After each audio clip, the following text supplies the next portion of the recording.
even suicides and drug overdoses.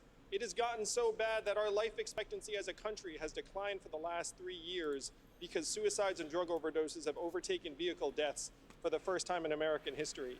The fact is, this unemployment rate and GDP have very little relationship with people's lived experience on the ground. If you're a recent college graduate, you have a 40% chance of doing a job that doesn't require a college degree. That doesn't show up in the headline unemployment rate, nor does all of the families that are working 2 or 3 jobs to get by. Very little. Senator Warren, you have your hand up. I do. And I have a question for you.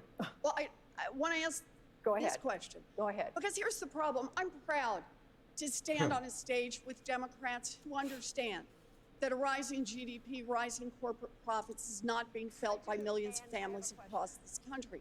I'm proud to stand on a stage with people who see that America's middle class is being hollowed out and that working families and poor people are being left behind. What we need to talk about, though, is why that has happened. And the answer is we've got a government that works great for those with money and doesn't work for much of anyone else.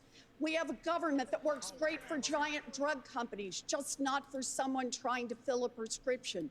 Works great for people who want to make money at private prisons and private detention centers at our border, just not for the people whose lives are torn apart. Works great for giant oil companies that want to drill everywhere, but not for the rest of us who see climate change bearing down upon us. And when you see a government that works great for the wealthy and the well-connected and for no one else, that is corruption, pure and simple, and we need to call it out for what it is. I want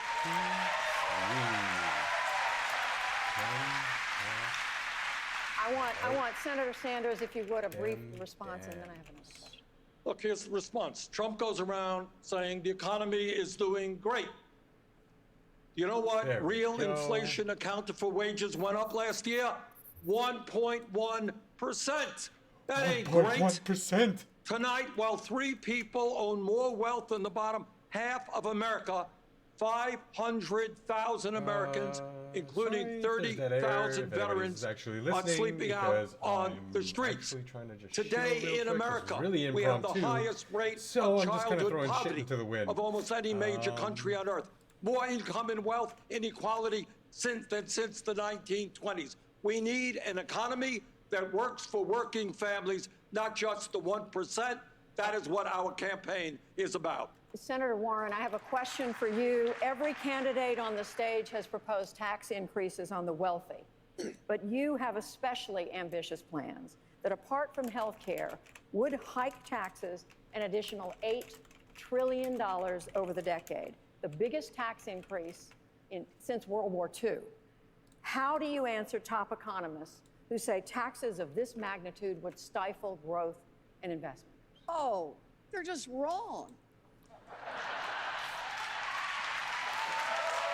They're just wrong. Let's start with a wealth tax. She's channeling her inner Trump. Wrong. You're wrong. Fortunes in this country, $50 million and above. I hate this woman. For 2 cents, what can we do?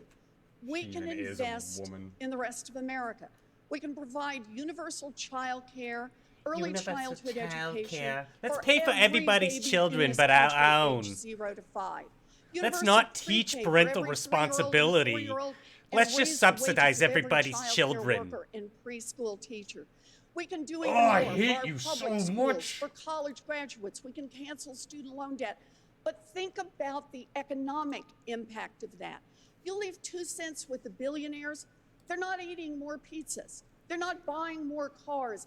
We invest that 2% in early childhood education and child care.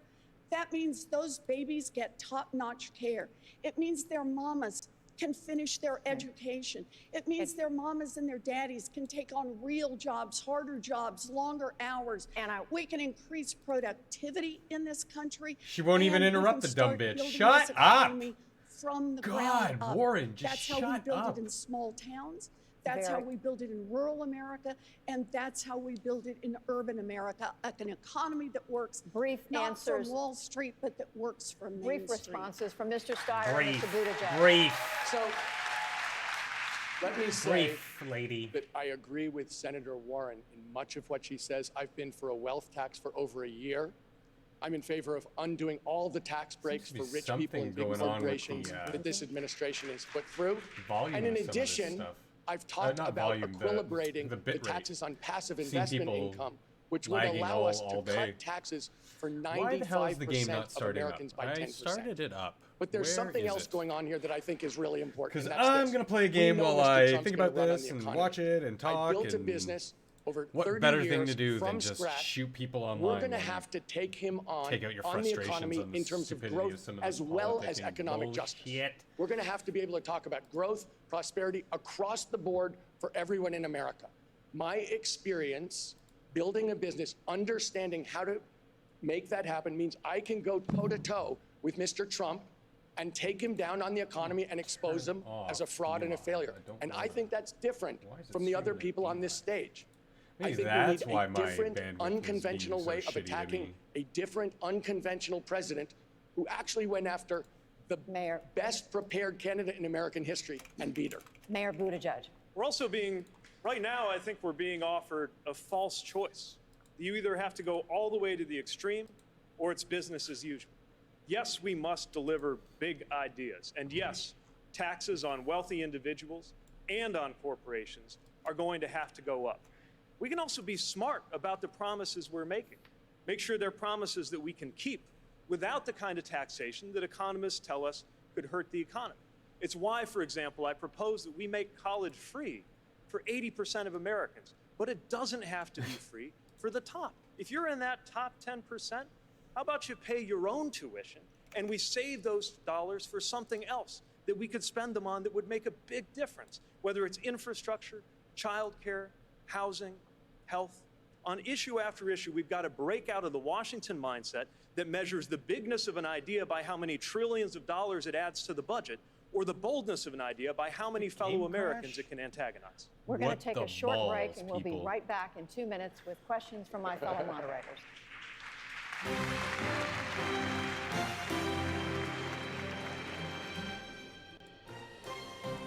Oy vey. Ho, ho, ho, ho. Welcome back, everyone. We are here back at the break in this debate, the first of 3 breaks. This is a short one. I'm joined by, of course, our fantastic panel of analysts and journalists. And I want to first ask you, Stephanie Tsai and Amy Walter, we hit the 2 big topics right off the top. Impeachment, basically President Trump, how do you deal with him, and the economy. Let's start with the economy. That's the #1 issue for voters here. Yeah, let's start with the economy. All of these candidates want $15 an hour minimum wage, at least eventually. But what differences did we hear? Anything significant? Well, the difference we heard was at the very They're end. so there, out of touch. You can't have saying, the same minimum wage in rural Ohio and something we talked about Manhattan, New York. The debate began. It's not going to work. And speaking of not working, Star Wars is being a complete fucking dumb shit. Progressive ideas, but if we look like we are measuring our boldness. Let's play something else. How high the how much tax perhaps we are putting on Americans, how big the programs are going to be. That's just going to come back and hurt the Democratic nominee. Play it anyway. So first of all, Elizabeth Warren's answer to Julie's question, she didn't answer it directly. She just said, no, those models she didn't, are wrong. because Amy Klobuchar's a nothing candidate. She's awful. What about economic doubts about your plan? She said they're just wrong. Yeah, and the fact is Wharton at the University of Pennsylvania came out with a budget model just last week and did say that her model in the next 10 years could constrain me echoing, or is that them? It can't be me echoing. There are different models out there. She's going to have to continue to explain that question if she makes it into the general election. She's the policy queen, so she has to also have some details. That's right. All right, looks like of water. I hope you did too. And we're going to go back to the stage momentarily again for the PBS NewsHour Politico Democratic Debate. Many more big issues to come. Stay tuned. Huge. They're going to be huge issues.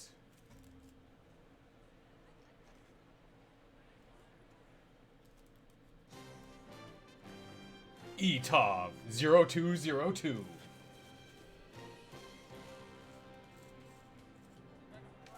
Live from Los Angeles, the PBS NewsHour Politico Democratic Debate continues. Once again, Judy Woodruff. You know, the problem with PBS is that they're spineless. Back to the PBS. They're not going to be as partisan, Politico, but they're Democratic kind of spineless, presidential not debate. cutting The next off question fucking is from Tim Alberta of Politico. Warren for talking too long. We're going to talk about climate now. Senator Ooh, Klobuchar, climate. Many scientists say that even if the U.S. reduced its carbon footprint to 0 by the year 2050, the damage will have been done.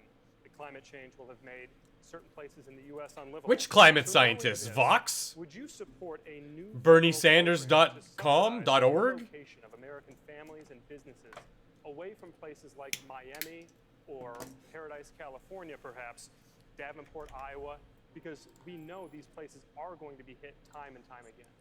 Well, I very much hope we're not going to have to relocate entire cities. But we will probably have to relocate some individual residents. And the problem right now is that this climate change is an existential crisis. And you are seeing it here in California with the fires that yeah, my OBS shows my bandwidth is in the red. California, as this was is mentioned not good. Paradise. And the most moving video from that to me was a 30-second video. I guess we're going to have to deal. Dad Hopefully it's through viewable. the lapping fires. With the neighborhood burning What behind is him, wrong? and he's No. singing to her to calm her My down. FPS is We shot. cannot wait to act. What is There's going an on Ojibwe here? saying that great leaders make decisions not for this generation, but 7 generations from now. This president doesn't keep his decisions for 7 minutes. What the hell? So what I think we need to do, get back into the International Climate Change Agreement. I will do that on day Shit, my 1. FPS is On like day really 2, bad. bring back the clean power rules. On day 3, I'm the gonna have to gas quit. mileage standards. I see the governor of California. Oh, I'm sorry. I hate has it been when working people do so that hard to in get games, those done, too. defied every step of the way by the Trump administration, and then introduced sweeping legislation. I did see to your put a link, price and on have a good night. and build a Thanks bridge for to the the next century. like. Which Appreciate means it. we must upgrade our buildings and our building standards. Thank you, Senator Klobuchar. Mr. Steyer, I don't would you support understand such why a my frame new rate's federal such program, shit. again, to help subsidize the relocation of these families? I think I'm just going to stop and I'm hoping restart directly to that we, in YouTube fact, and will not do use what I'm suggesting, Restream. which is declare a state of emergency on day